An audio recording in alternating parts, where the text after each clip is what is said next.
Another powerful tool that you can use in this whole moving average kind of section here is called the Moving Average Convergence Divergence, or MACD. Moving Average Convergence Divergence, and it's really widely used. A lot of people use this. In fact, a lot of times it's a default setting on a trading platform, it'll automatically just kind of show you that, and we'll have a graphic here in a second so you can kind of see what it looks like too. But that's how popular it is.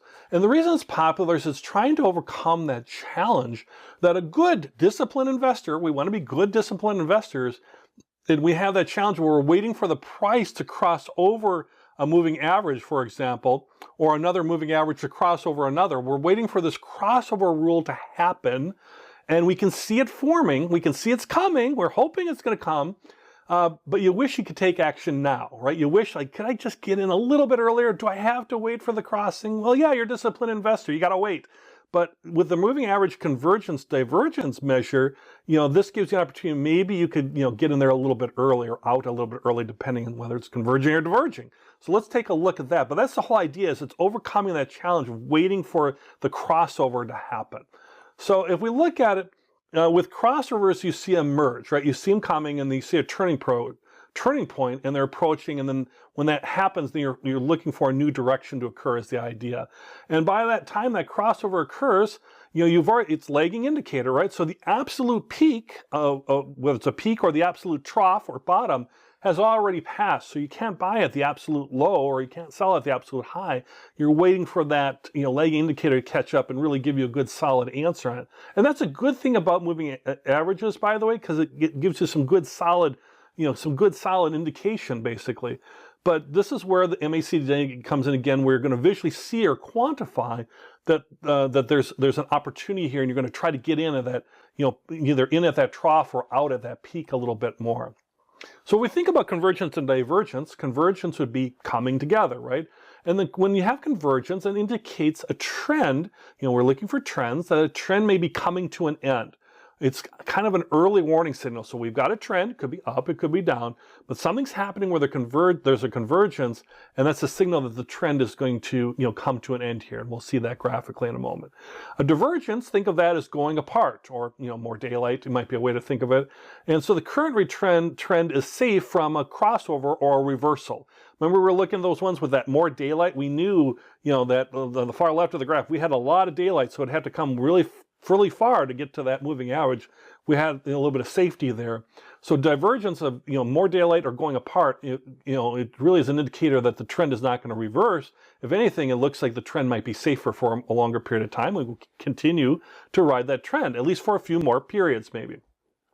However, normally wide divergences are not sustainable and can be a warning that prices may have started to reach an extreme. I mean, you think about it, if there's these wide price ranges, we might be really kind of approaching that peak. Or maybe we're going the opposite way, we're approaching that bottom. So it's another way that you can, where a convergence is really indicating a trend might be coming to an end. A divergence might be also a warning signal that, things could be good, but it could be a warning signal also that we might be hitting either that trough or that peak too. So we can use this MACD to kind of help us with that. So if we think about it, how it kind of is calculated is you take a long-term or a longer-term moving average prices, and they're subtracted from the short-term moving average prices, right? So it's kind of mathematical. The trading platform will do this automatically. You just choose that you want it, to indicate the MACD, and then it'll create a nice line on your chart, or it'll create some information there for you. It's created by George Appel, and he used exponential moving averages of 26 and 12 days. Although you can change the parameters if you want, but really what I see in the literature and everything, everybody's pretty solid on this 26 and 12 days, but you can adjust it. Though most people would recommend that you stick with it and just use what's been kind of tested and proven.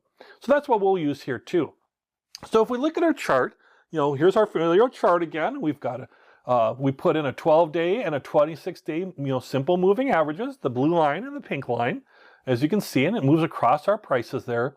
But at the top, because we automatically defaulted, we selected these 12 and 26 periods for an MACD, you can see that you see some lines kind of going together, a 12 and 26 line looking at these convergences and divergences. So let's look at what this is telling us.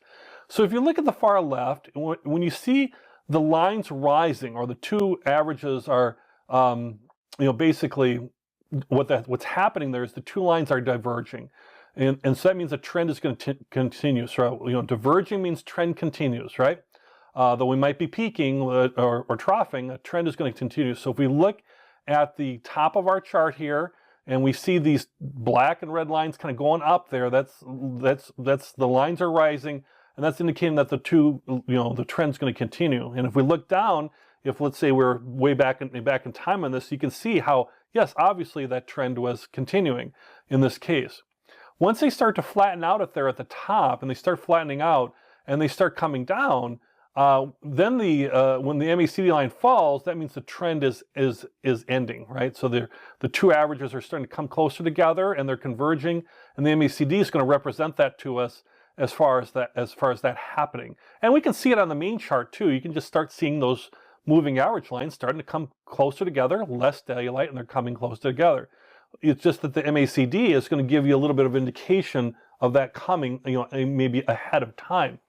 And then we go so on and so on throughout that. One thing too is on the far right there, I said where I have a note where histogram may be easier way to visualize. If you look at that those blue bars there, the histogram sometimes can be an easy way to visualize that. You can see where you might have peaks and valleys in the blue line, and where it gets really narrow to the main line, which is 0, how MACD would be +1, -1, and up and down from there. As it approaches that, that's when they're kind of converging together. You can see how close they are together, maybe easier with the blue part than you can with like the red and the blue crossing each other. But when they cross, that histogram should be basically almost 0, basically is what it would be. So this is interesting. This is great. You're saying like, okay, but I can kind of see it on the other chart too. Where is this helping me? Well, if you look closer at it, I'm going to put on some highlights here. The real advantage of this MACD is going to tell you earlier what is happening with the trend. That was our whole idea, right? And we want to see things happening a little bit sooner than waiting for the price line to cover. And so the gold circles, show the ending in this example of an upward trend, right? There's a sell signal going on, and you can see where where there's these, let's say the lines are crossing, and when it was first going down, as the blue line starts heading down and starts to cross for a little bit and then goes back up, or it's crossing over prices, crossing below, prices are crossing below, let's say the blue line, or crossing below, the longer line. If you look at vertically straight up between these two circles, you can see that the MACD is giving you an earlier sign, a few periods ahead of that something might be up and to be aware of. So that's where people use it, as far as I'm using my pricing, my moving averages to make buy and sell decisions, but I might be using that MACD to give me an earlier warning that something's happening, and I might be able to actually act before they actually do have a crossover period. So that's the whole idea behind MACDs. Again, nothing's perfect, but that's the idea behind them, is you're trying to get an indicator ahead of time than waiting for the prices to happen as far as crossing over. In addition, you can use other indicators in combination with these to try to get confirmation that that's truly what's happening as well too. So if you see lots of blue lines, or excuse me, at the top of that MACD, you can kind of get a feel for what's happening, and then it's going to indicate what's happening below in your chart too, as another way of trying to maybe get ahead of a little bit. Or another thing that might indicate to you where you're looking at and say, oh, I think a selling time is coming. Oh, my MACD is kind of confirming this a couple days ahead of time. I really want to watch that. Or maybe I want to just get out now while I can, and then we'll see from there as far as whether you're going to go back in or not. So that's how the MACD is used as an early indicator on your moving average chart, moving average crossover chart.